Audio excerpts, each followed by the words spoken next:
ሁላችንም ቢያንስ አንድ ጊዜ ተሰምቶን ያውቃል። ለአንድ ሰው ዓለም መሆን ያ አስደሳች ስሜት። ነገር ግን አንዳንዶች የሚደውሉልህ መንገድ ሲጠፋባቸው ብቻ ነው። አንዳንዶች የሚመለሱት ሲሰበሩ ብቻ ነው። አንተም በፍቅር ስም ሁል ጊዜ በሩን ትከፍትላቸዋለህ። ግን ነገሩ ከቶ ፍቅር ባይሆንስ? አስፈላጊነት ብቻ ቢሆንስ? ይህ ታሪክ አብዛኞቻችን ጠይቀነው ስለማናውቀው ጉዳይ ነው። ፍቅር ማለት መስዋዕትነት እንደሆነ ተምረናል። መጽናት ደግሞ ጥንካሬ እንደሆነ ተነግሮናል። ነገር ግን አንድ ሰው ሊማረው የሚገባ ትልቁ ቁም ነገር መውደድና መጥቀም መካከል ያለው ልዩነት ነው። በጥንቃቄ በዝግታና አንዳንዴ በእውነት በሚወድህ ሰው ልትጠቀም ትችላለህ። ስለ ማራ ላውጋችሁ። ማራ በሁለት ኮረብታዎች መካከል ባለች ትንሽ መንደር ውስጥ ትኖር ነበረ። ሀብታም ወይም ዝነኛ አልነበረችም። ነገር ግን በመንደሩ ሁሉም ያውቃታል። ምክንያቱም ሁሉም ሰው ይፈልጋታል። ጎረቤት ጣራ ቢሾር፣ የአንድ ሰው ልጅ ቢታመም፣ አረጋዊ ቶማስ ሚስቱን አጥቶ ቢቸገር ማራ ሁል ጊዜም እዚያ አለች።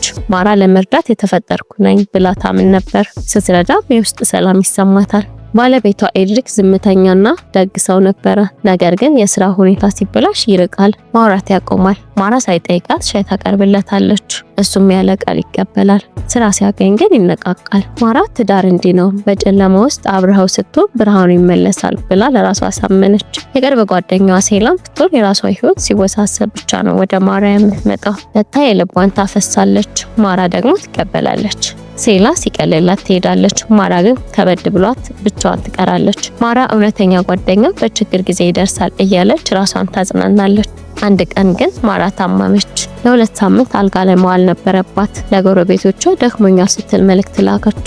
ነገር ግን ኤድሪክ ስራ ሁሉ በኔ ላይ ተቆለለ እያለ ማማረር ጀመረ። ሴላ መታ ስለ ራሷ ችግር ብቻ አውርታ ቶሎ ትድኛለሽ ብላት ሄደች። ማንም በእውነት እንዴት ነሽ አላላትም። ማራ አልጋዋ ላይ ሆና ጣሪያውን እያየች አንድ ነገር ተረዳች። መራራ ቢሆንም ግልጽ የሆነ እውነት፣ እሷ አልተወደደችም፣ ጠቀሜታ ነበራት እንጂ። መውደድ ማለት ምንም የምትሰጠው ነገር በሌለ ጊዜ ሰው ሲያይህ ነው። መጥቀም ግን አንድ ሰው ካንተ ምን እንደሚያገኝ ብቻ ሲያስብ ነው። ማራ ካልጋዋ ተነሳች። ወደ አትክልት ስፍራዋ ሄዳ አዳዲስ ዘሮችን ዘራች በራሷ። ከዚያ ቀን በኋላ ሰዎችን መርዳት አላቆመችም፣ ግን አረዳዷን ቀየረች። አይ ለማለት ሳትፈራ ካላት ትርፍ ላይ መስጠት ጀመረች። ሁልጊዜ ሰጪ ከሆንክ ራስህን አንድ ጥያቄ ጠይቅ።